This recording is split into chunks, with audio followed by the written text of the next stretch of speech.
gozar, entonar canción, canción de adoración.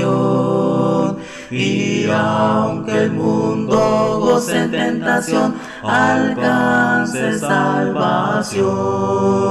Y espero un día ir en su mansión, un canto de amor, cantando un himno nuevo al Cordero de Dios.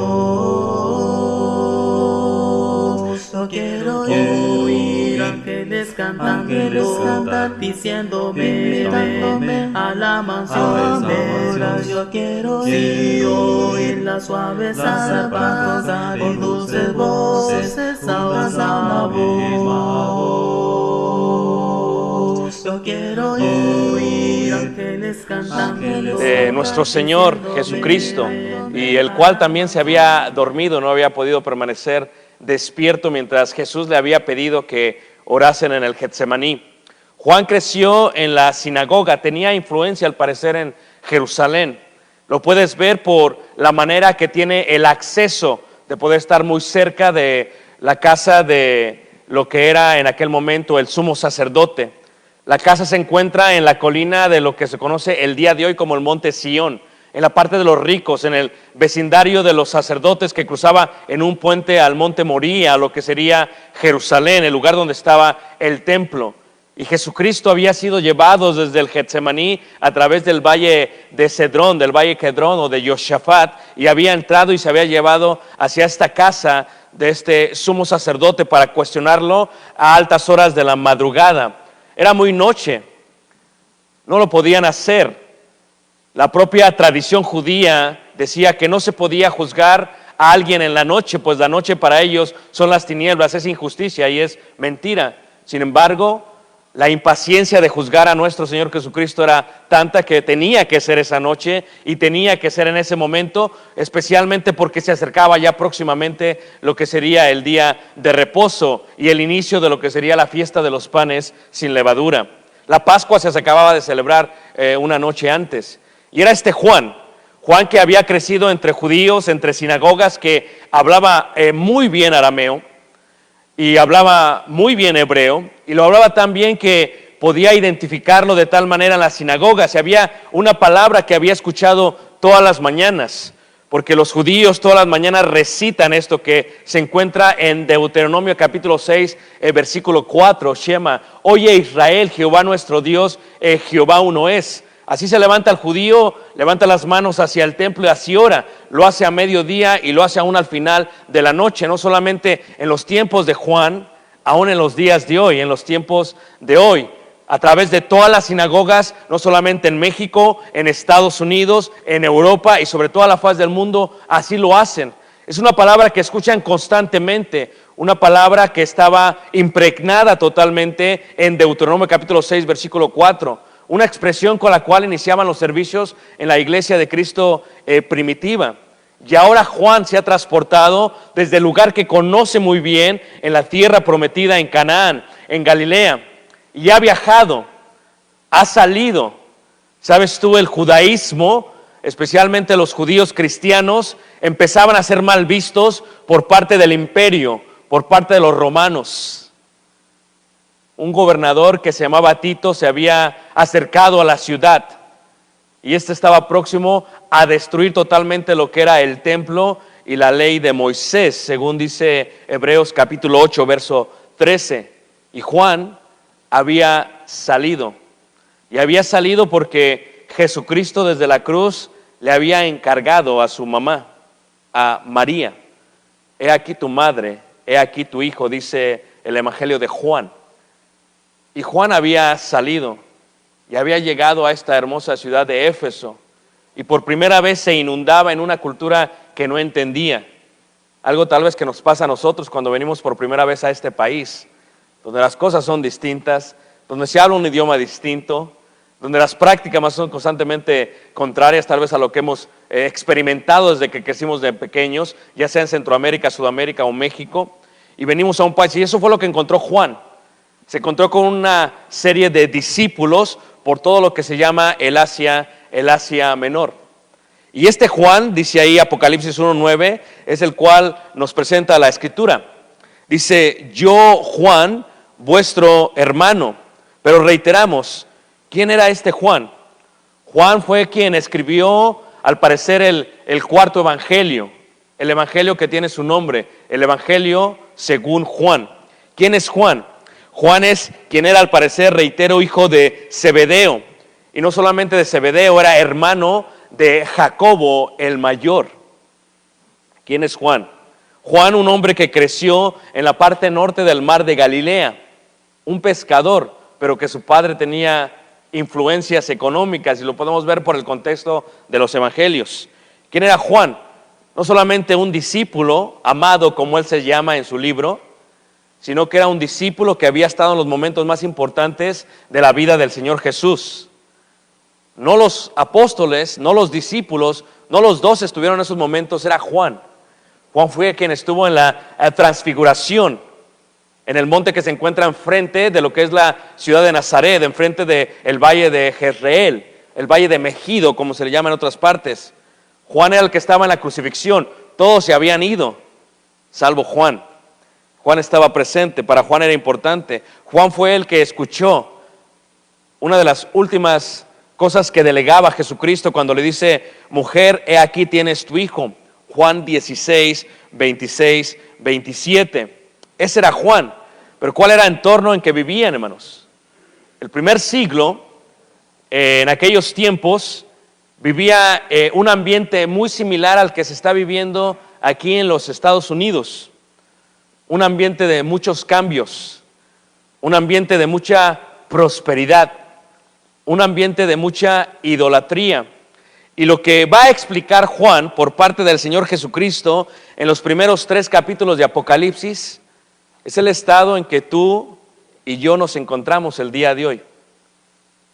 O sea, cualquiera que sea el estado espiritual en el que estés tú el día de hoy, lo va a mencionar Juan, lo va a exponer Juan, y nos va a corresponder a nosotros hacer lo que él recitaba todas las mañanas, oír. Oye, en hebreo es shema, algo tan sencillo como oír, pero algo que hemos trastornado de alguna u otra manera los occidentales cuando hemos rompido la esencia de la palabra oír. ¿Cuál era en sí el entorno histórico?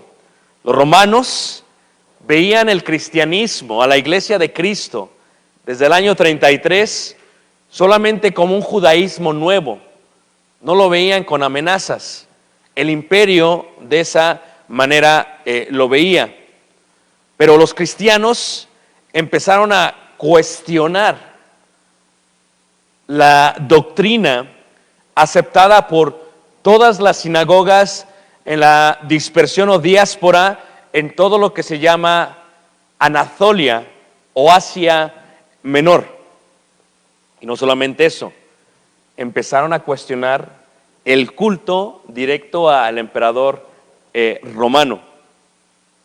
Después de la revuelta judía en el año 66 y 70 después de Cristo, con el final de la destrucción del templo, empiezan a salirse todos de ahí. La dispersión o la diáspora. Levanten la mano, ¿quién no sabe qué es la diáspora? ¿Okay? La diáspora es lo que se considera el momento en que los judíos se empiezan a dispersar desde la tierra prometida por todas las partes del mundo. Y todos los judíos, los que están aquí en Los Ángeles, porque hay una gran comunidad judía, aún creo que el hermano Joel trabaja para un judío, como los que están en Chicago o en Monterrey o en Ciudad de México, son parte de la diáspora, de la dispersión por la continua persecución que tenían los judíos. Y entre ellos, antes de la destrucción del templo, al parecer, salió Juan, aquel hombre del cual estamos hablando, del cual habla Apocalipsis 1:9. Y sale Juan, pero no sale solo, sale con María. Tú visitas el día de hoy en la ciudad de Salzburg, o sea, Éfeso en Turquía. Hay un monte muy hermoso que está detrás de lo que se llamaba la ciudad de Éfeso en aquellos momentos. Éfeso enfrente estaba un puerto bello, y en la parte de arriba es donde vivía siempre toda la gente rica, la gente de dinero, como tal vez la gente que vive aquí en Malibú, ¿no? Si hay uno de aquí que vive en Malibú, tal vez será un hermano muy próspero, porque no cualquiera puede vivir en esa área donde se ve el mar. Era la gente rica de Éfeso, y detrás de ese monte se encuentra un monte pequeño, muy humilde, las ruinas de donde se cree llegó María, la madre de Jesús, con el apóstol Juan, y donde al parecer termina sus días. Pues no solamente ello, cuando llega a Éfeso, aproximadamente la población era de 150,000 habitantes. Y en el momento que Juan llega a Éfeso, hermanos, mucho antes de lo que estamos leyendo en este momento aquí, empezó a haber un trato muy feo hacia los judíos por la revuelta de Jerusalén. Se les empezó a ver de mal manera. Y a los que se veía un poquito mejor, aunque no lo crean, era a los gentiles. A los gentiles se les veía mucho mejor. Y la iglesia en el primer siglo, y esto es importante porque es la base de los próximos temas que se estarán dando mañana y el día domingo, la iglesia del primer siglo contaba con 3 tipos de personas. Número 1, con judíos. Esto es aquellos que practicaban la ley de Moisés y que habían aceptado a Jesús como el Señor y como Cristo, como el Mesías. Todos los judíos de la dispersión, entre ellos María y entre ellos Juan, de los cuales estamos hablando. Bien, prosélitos. ¿Qué es un prosélito?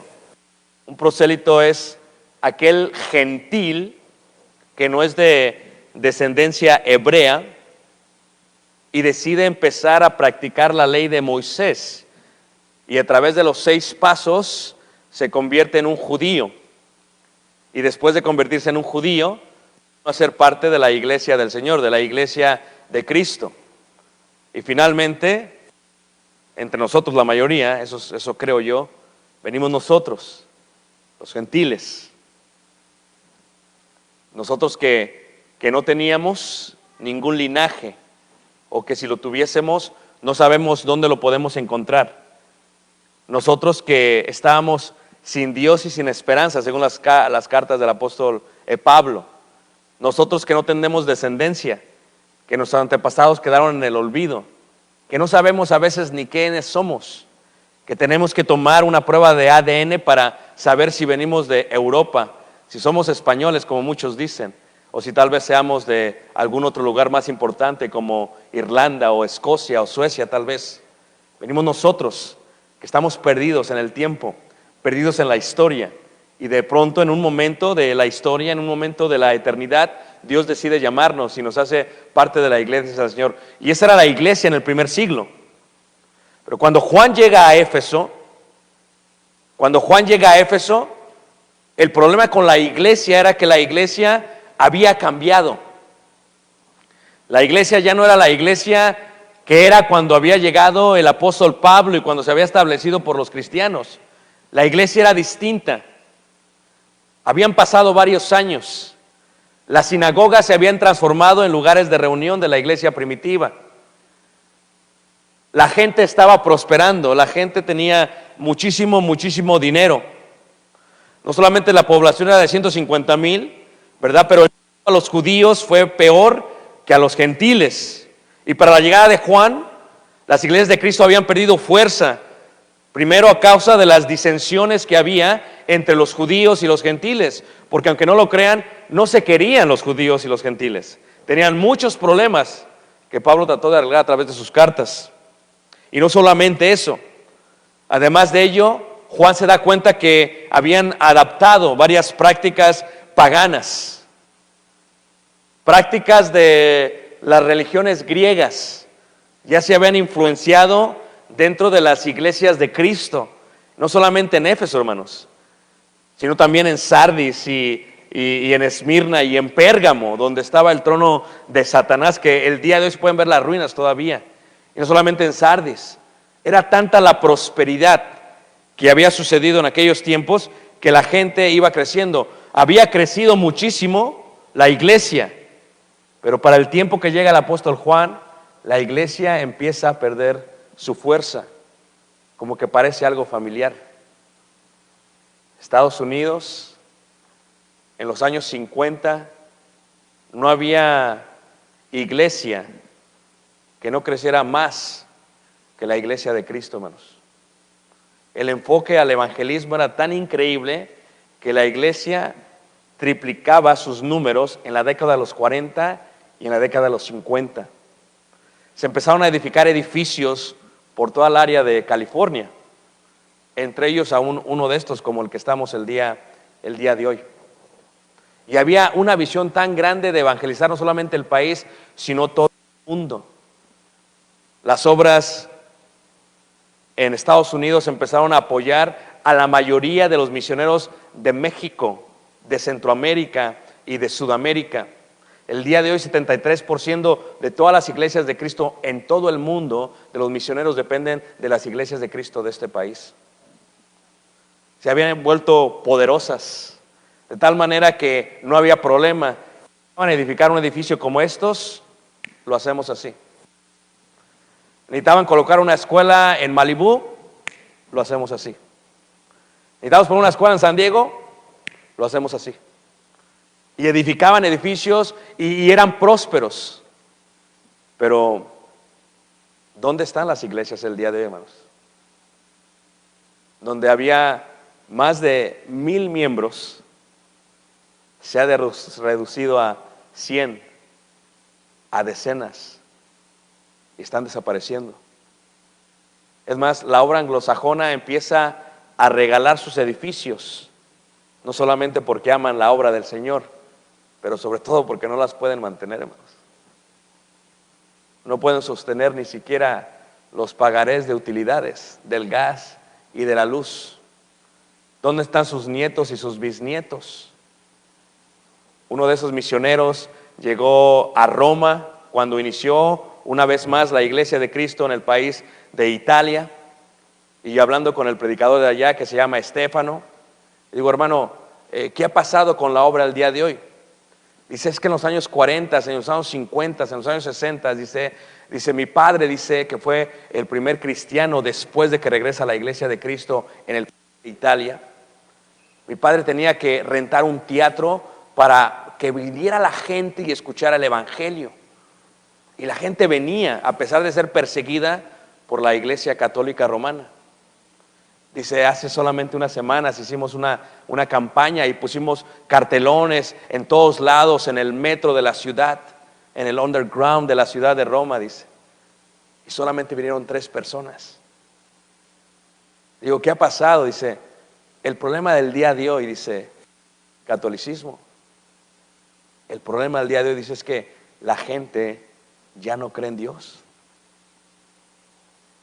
O sea que es algo muy similar a lo que pasaba en aquellos tiempos, hermanos.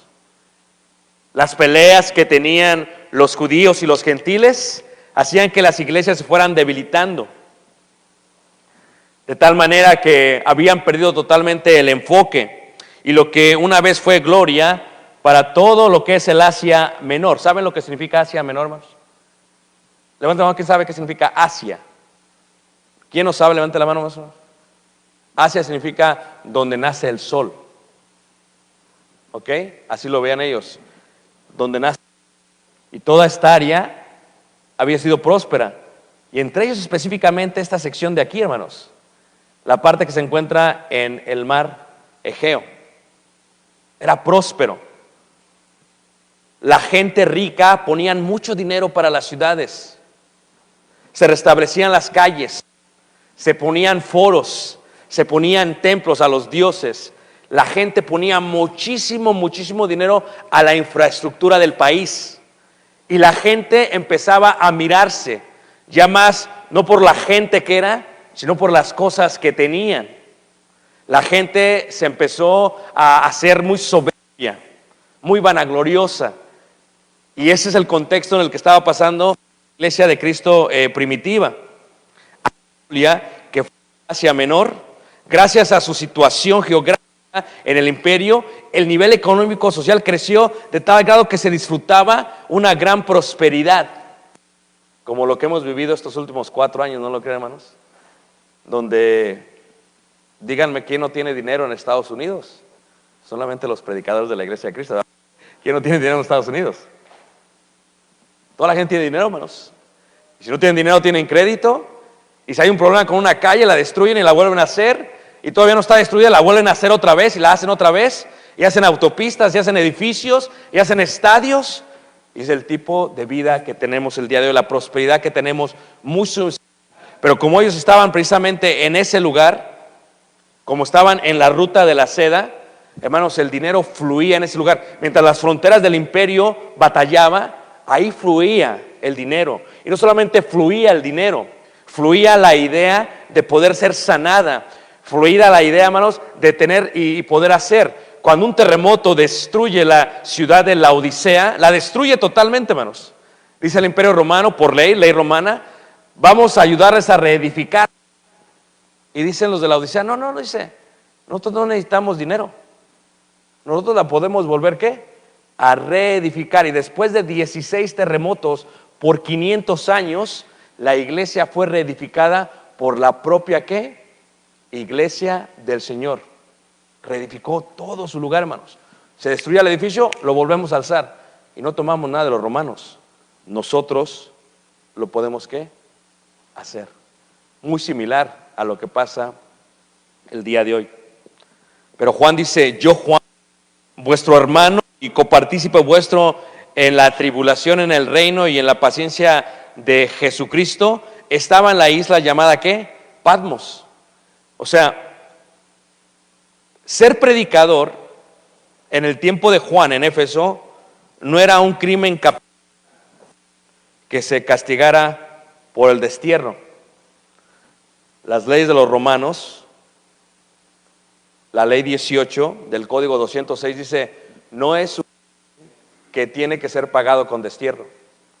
Entonces, ¿por qué lo mandan y por qué lo destierran? ¿Por qué lo exilian? Lo dos, la única causa por la cual te sacaban de tu tierra, de tu dinero y de lo que tú tenías, era por si hacías cosas que Dios. Y al parecer esa fue la razón por la cual Juan estaba en Patmos. Ahora, Patmos, hermanos, es una isla en medio del mar Egeo, es uno de los lugares más hermosos que puede ver. El azul es transparente, hermanos. El mar es increíble, pero estaba lejos de los suyos. Y ahí es donde recibe esta idea, la mención del mensaje a las 7 ¿qué? Iglesias. La negación de derechos civiles y posesiones materiales eran parte del destierro a tierras ¿qué? A tierras lejanas. O la otra era que no pudo haber sido el culto a Domiciano o al emperador, porque si hubiera sido así, hermanos, hubieran matado al apóstol Juan.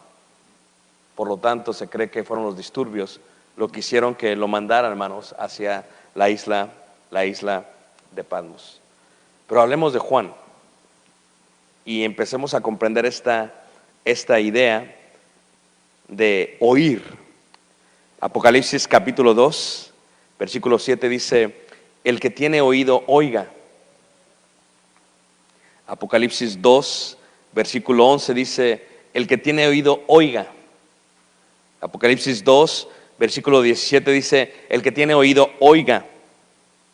Apocalipsis 2, versículo 29 dice, el que tiene oído, oiga. Apocalipsis 3, ¿verdad? En el versículo 6 dice, el que tiene oído, oiga. O sea, Apocalipsis 3, versículo 13, el que tiene oído, oiga. Apocalipsis 3, versículo 22, el que tiene oído, oiga lo que el Espíritu dice, ¿qué? A las iglesias. Juan creció en el judaísmo, hermanos. Y esta idea de oír, hermanos, una de las grandes preguntas que tenemos, yo estaba la semana pasada estudiando con un ministro de religión bautista, y una de las preguntas que me hizo fue, ¿por qué se contradice Santiago y Pablo? Y le digo, no, es que ellos no se contradicen. Dice, sí, pero es que parece ser que se contradicen. Y todo está encerrado en esta idea, hermanos. Le digo, es que no, es que ellos no se contradicen. O sea, tú tienes que entender cómo ellos ven las cosas y cómo se lo van a explicar a un mundo que no habla el idioma de ellos. Y dice, explícame, no lo entiendo. Santiago era el hermano de Jesús por parte de María. Y Santiago, al igual que Jesús, crecieron en una sinagoga y practicaron todas las leyes judías, según dice Lucas, porque Jesús ganaba favor para con Dios y para con ¿quién? Con el pueblo. Así que coloca a Jesús en un lugar que es aprobado, lleno de gracia ante el pueblo judío, guardando todo ello. Santiago de igual manera. Pero Santiago, cuando tiene que explicar esta parte de oír, hermanos, es una parte muy interesante.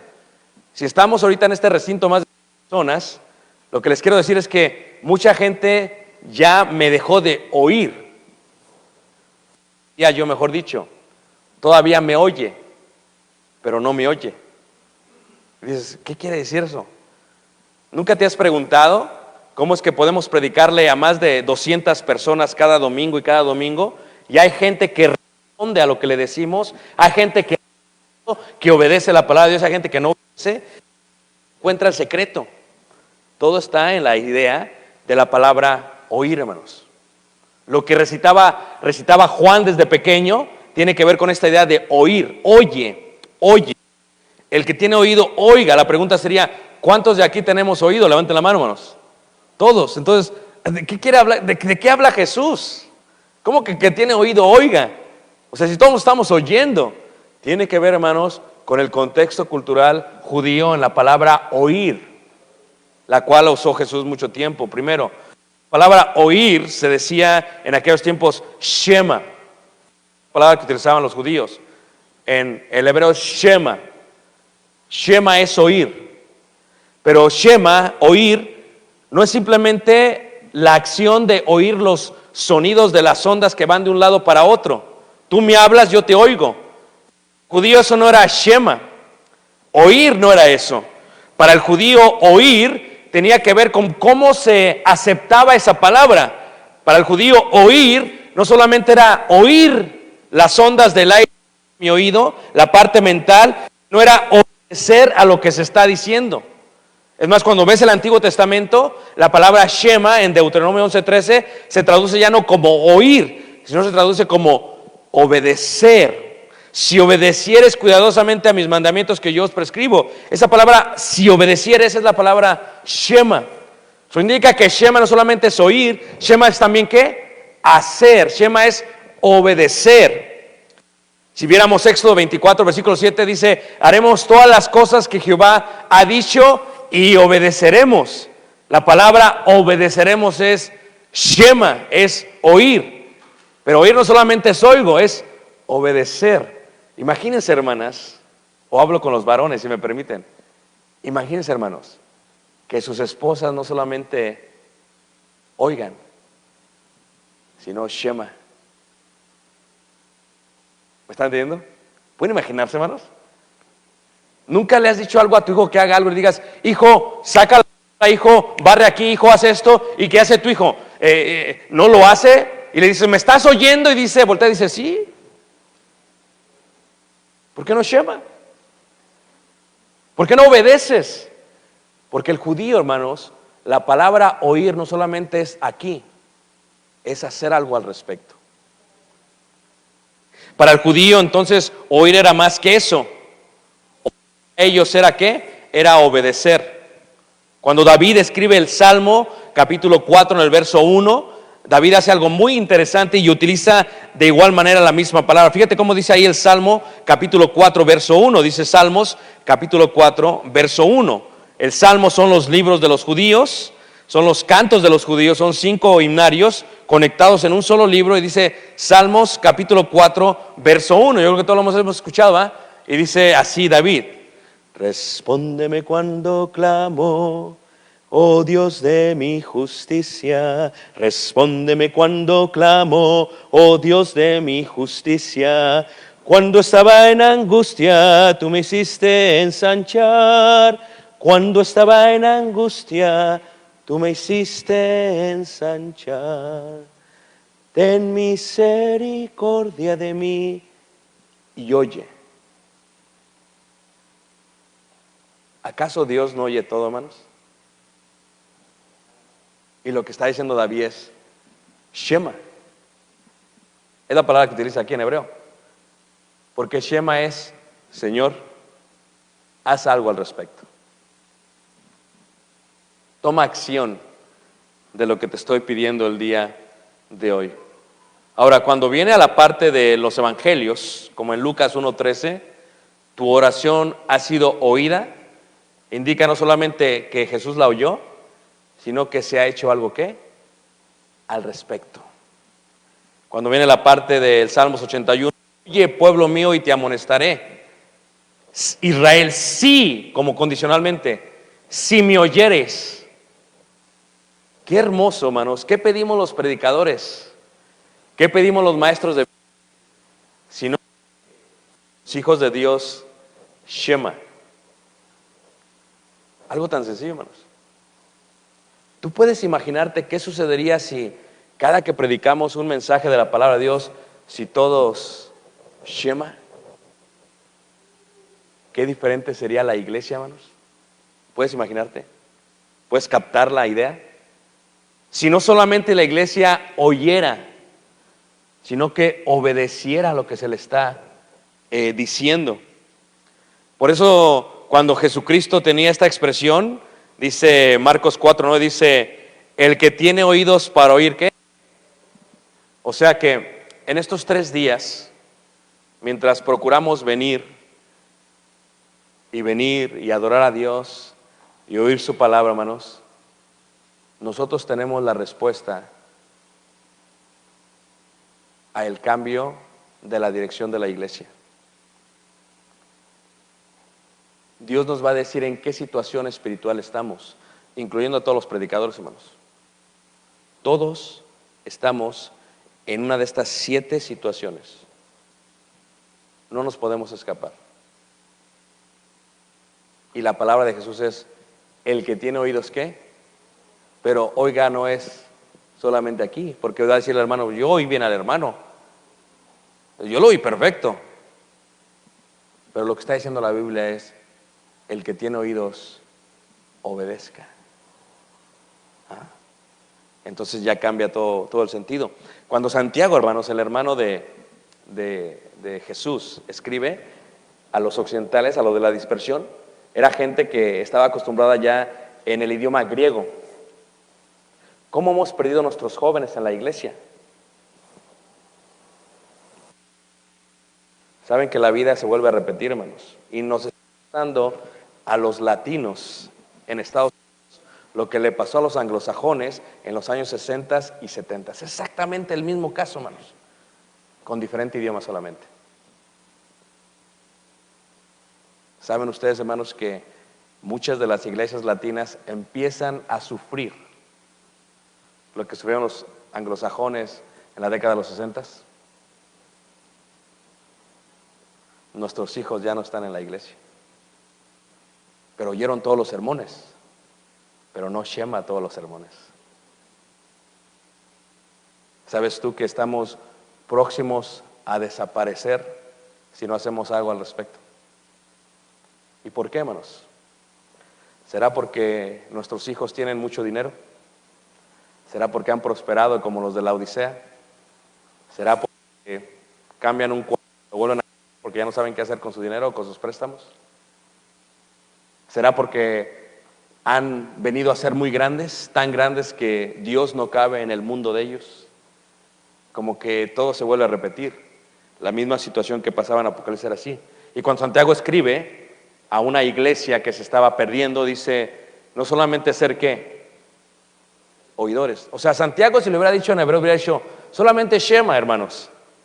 Pero como no hablan hebreo, hermanos, les tiene que decir en sus palabras, no solamente, sino también ¿qué, hermanos? Obedezcan. Obedezcan. No solamente oigan, sino también ¿qué? Obedezcan. El que tiene oído, oiga, hermanos. Por lo tanto, es algo que describe nuestra situación espiritual a Dios. Eres tú y soy yo. No nos podemos escapar, hermanos. Soy yo, Ricardo. ¿Cómo estoy yo ante Dios? Yo soy quien decido oír, o mejor dicho, el que decido shema o no shema. Yo decido obedecer o no obedecer, hermanos. Puedo ser indiferente al mensaje. Puedo ser hostil al mensajero, a los mensajeros, a los maestros, a los predicadores. Puedo ser de alguna otra manera apático. Pero no estamos siendo apáticos a un hombre, sino a Dios. Y la iglesia empieza a sentir, empieza a referir, empieza a palpar la falta de obediencia que hemos tenido que hacer. Y no estamos hablando de Turquía, de Anatolia, de Asia Menor. Estamos hablando de California. No nos tenemos que ir al otro lado del mundo, hermanos. El mensaje es para nuestros hermanos en California. El mensaje es para el estado más rico de todo el país de Estados Unidos. El mensaje es para el estado que tiende a dirigir en cuanto a las leyes de todo el país de Estados Unidos. El modelo a seguir por todo Estados Unidos es California. El lugar donde las casas valen $700,000. Y con eso te compras 20 casas en Texas. El lugar donde nuestros jóvenes han prosperado, se han preparado. Las mejores universidades están aquí en California. La gente quiere estudiar. Pero el problema, hermanos, es que de nada sirve la prosperidad que tenía Anatolia, hermanos, si se estaban olvidando inicialmente de la persona de que no se tenían que olvidar. De nada sirve todo lo que prosperemos, todo lo que crezcamos, todo lo que seamos, hermanos, cuando las bancas en los lugares donde nos reunimos se van haciendo cada vez vacías. Cuando queda un suspiro en cada mente y en cada corazón de un padre, cuando sus hijos ya no están al lado. Cuando las cuestiones empiezan a pasar por tu mente, ¿qué fue lo que hice mal? Si siempre venimos a la iglesia, ¿dónde estuvo mal? Si los venía y los traía para escuchar, hermanos. California está próximo a repetir lo que sufrieron las iglesias de Cristo en Asia Menor. A menos que shema, a menos que oigamos. No importa la situación espiritual, los 7 mensajes a las iglesias, dice, cubren todos los estados espirituales de cada uno de nosotros. Todos. Éfeso, las 3 bibliotecas más grandes del mundo antiguo: Alejandría, Pérgamo y la tercera, Éfeso. El lugar donde había gente que sabía muchísimo, hermanos. Muchísimo, era gente muy preparada.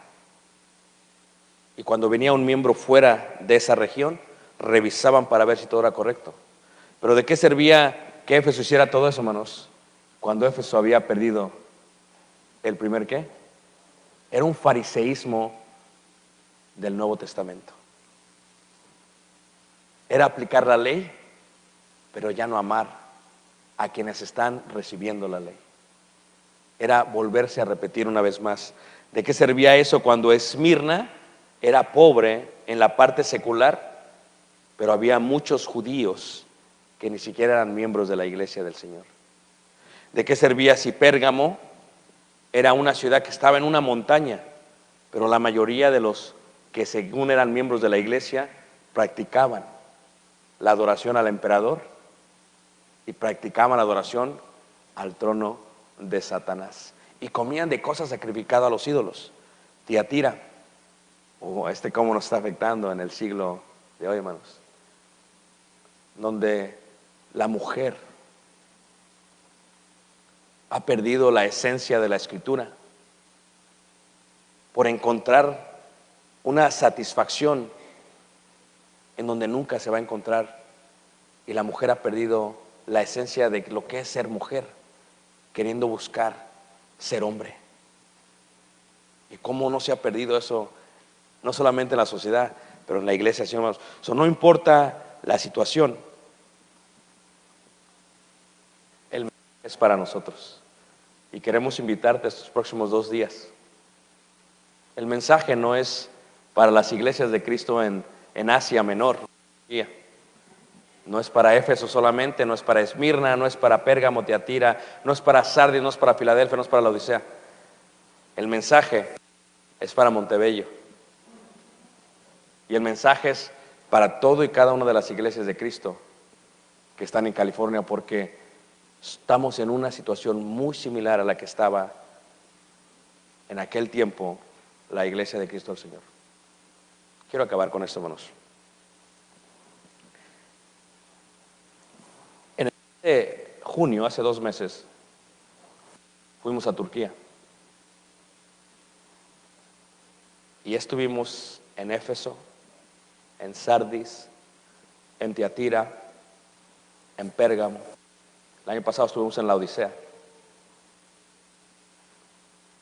Ruinas solamente.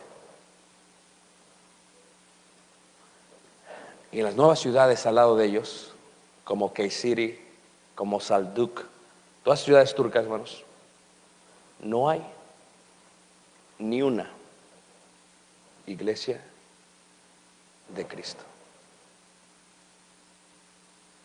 Ni una, hermanos. 92% de esos lugares totalmente musulmán. Mi alma goza al entonar canción, canción de adoración. Y aunque el mundo goce en tentación, alcance salvación. Y espero un día ir en su mansión, un canto de amor, cantando un himno nuevo al corazón.